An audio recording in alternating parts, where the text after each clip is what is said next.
সিঙ্গাপুরে যেমন আপনারা জানেন যে হেরোইনের 10 গ্রাম হলে একটা লোকের মৃত্যুদণ্ড হয়।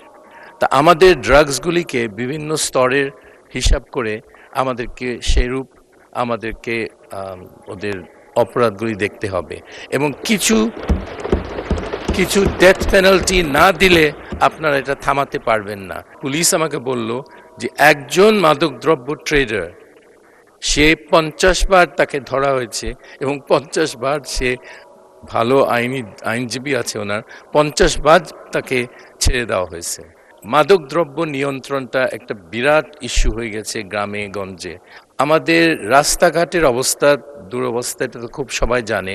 প্রত্যেক সাংসদ একই সমস্যা ফেস করে। সো এটা অনেক উন্নতি করতে হবে। আমি মাননীয় মন্ত্রীকে ওনাকে বলবো উনি যদি এই ব্যাপারে খেয়াল করতে পারে। ফাইনালি আমি দুইটা ব্যাপারে বলতে চাই। একটা হলো যে আমার একটা সিরিয়াস একটা এপিডেমিক এর মধ্যে আছি, ড্রাগস, বিভিন্ন নাশকতার উপায় বাংলাদেশের ওই ছেলে মেয়েগুলির তারা মানে ওদেরকে ধরা দিচ্ছে এবং এটা আমাদের করতে হবে, কড়াভাবে দমন করতে হবে, কথায় না।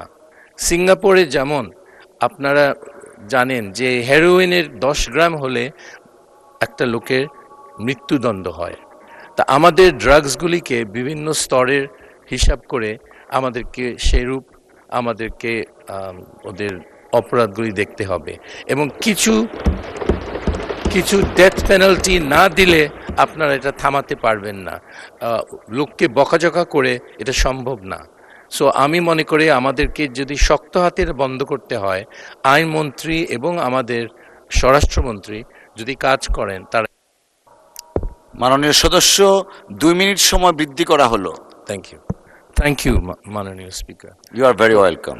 তো এই জিনিসটা মাদকদ্রব্য নিয়ন্ত্রণটা একটা বিরাট ইস্যু হয়ে গেছে গ্রামে গঞ্জে। আমার বিশ্বাস হয়নি যে গ্রামের ছেলেরা বিভিন্ন মাদকদ্রব্য সম্বন্ধে তাদের জ্ঞান কত, আমি দেখে আমার মন খারাপ হয়ে গেছে। এগুলো তো জানাই উচিত না এই ছেলে মেয়েদের, কিন্তু আমাদের কোনো ফেলিয়ার আছে এখানে।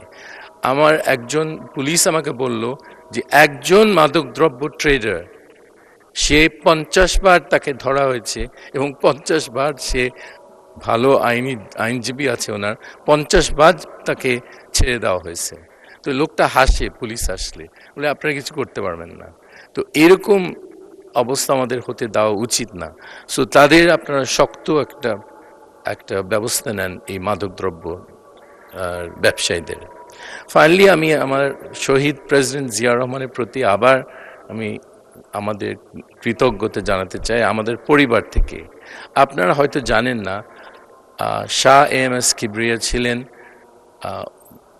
পররাষ্ট্র সচিব 3.5 বছর শহীদ প্রেসিডেন্ট জিয়াউর রহমানের সাথে, এবং ওনাকে মনোনয়ন দিয়েছে থাইল্যান্ডের রিজিওনাল পজিশনে আন্ডার সেক্রেটারি জেনারেল, উপমহাসচিব হিসাবে আমাদের প্রিয় প্রেসিডেন্ট জিয়াউর রহমান দিয়েছিলেন।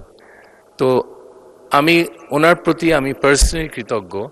আমার বাবারা ওখানে খুব সুখে ছিলেন 11 বছর, কিন্তু আমি অনেক সময় লোকে জানে না আমরা পরিবারের প্রতি কত কৃতজ্ঞ। তো এখানে আমার বক্তব্য শেষ করছি।